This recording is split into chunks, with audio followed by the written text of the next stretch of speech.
Welcome to the News Hour. President Trump and Israeli Prime Minister Benjamin Netanyahu announced a plan today to end the war in Gaza.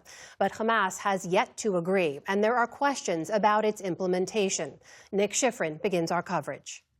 Today at the White House, a presidential pronouncement of the end of an era. This is eternity. This is for forever.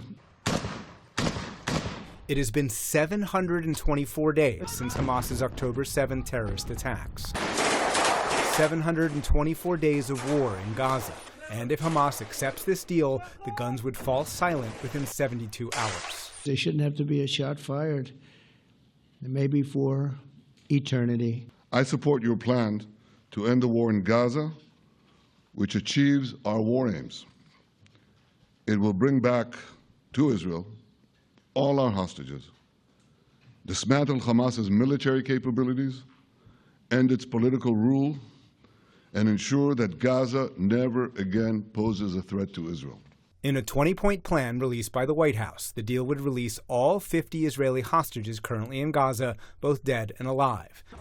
Israeli soldiers would withdraw in phases, marked in a White House map, but remain in what the plan calls a security buffer zone. Gaza will be demilitarized. Israel will retain security responsibility, including a security perimeter for the foreseeable future. But the plan declares, quote, the conditions may finally be in place for a credible pathway to Palestinian self-determination and statehood. There are many Palestinians who wish to live in peace, many. I've seen so many of them. And they have support, and I challenge the Palestinians to take responsibility for their destiny, because that's what we're giving them. Hamas would not be allowed to govern Gaza, and fighters who renounced violence would receive amnesty. Foreign troops would provide security and train Palestinian police. And until the Palestinian Authority, quote, has completed its reform program, Gaza would be run by a transitional body called the Board of Peace, chaired by President Trump and including former British Prime Minister Tony Blair. The PA could have no role whatsoever in Gaza without undergoing a radical and genuine transformation. And that means ending pay to slay, changing the poisonous textbooks that teach hatred to Jews, to Palestinian children, stopping incitement in the media, ending lawfare against Israel at the ICC, the ICJ, recognizing the Jewish state, and many other reforms. Regional officials tell PBS News Hour tonight that Qatar and Turkey are pressuring Hamas to accept the deal. But if they don't, Israel will proceed with its current plans to take over Gaza City. I have a feeling that we're going to have a positive answer. But if not, as you know, Bibi, you'd have our full backing to do what you would have to do. This can be done the easy way, or it can be done the hard way. But it will be done. So far in Gaza, it has been the hard way. There's destruction as far as the eye can see. And the sky today is scattered with cautions. Israeli messages urging Gazans to evacuate. Satellite images show Israel is razing what's left of Gaza City. That's Sheikh Radwan neighborhood, once a densely populated area, now flattened. Today, from Gazans, we heard desperate skepticism. They negotiate, and we are living under the fire, under oppression and injustice.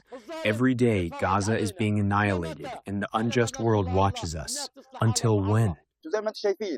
We're dying, for God's sake, as you can see this destruction.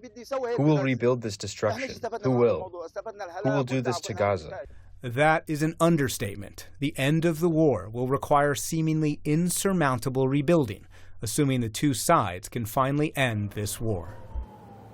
Tonight, two regional officials confirm that Qatar and Egypt have formally presented the plan to Hamas. There's been no response yet, but Amna, Hamas would have to release all of the hostages before a full Israeli withdrawal. That is not something that Hamas has been willing to accept so far.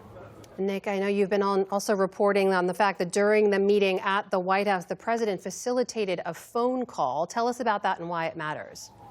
Yeah, an extraordinary phone call between the prime ministers of Israel and Qatar, some 3 weeks after Israel bombed Qatar's capital, Doha, aiming for but missing Hamas's political leaders. And today in the Oval Office, President Trump calling Doha's prime minister with Bibi Netanyahu in the room. And Netanyahu said he, quote, regrets that a Qatari was killed in the attack and, quote, has no plan to violate your sovereignty again. Steve Witkoff, the ambassador tonight, called that an apology. It certainly was a rare mea culpa from Netanyahu on the very day that he agreed to the president's peace plan, despite the fact that he has been saying that he would handle Hamas once and for all on the battlefield. Amna?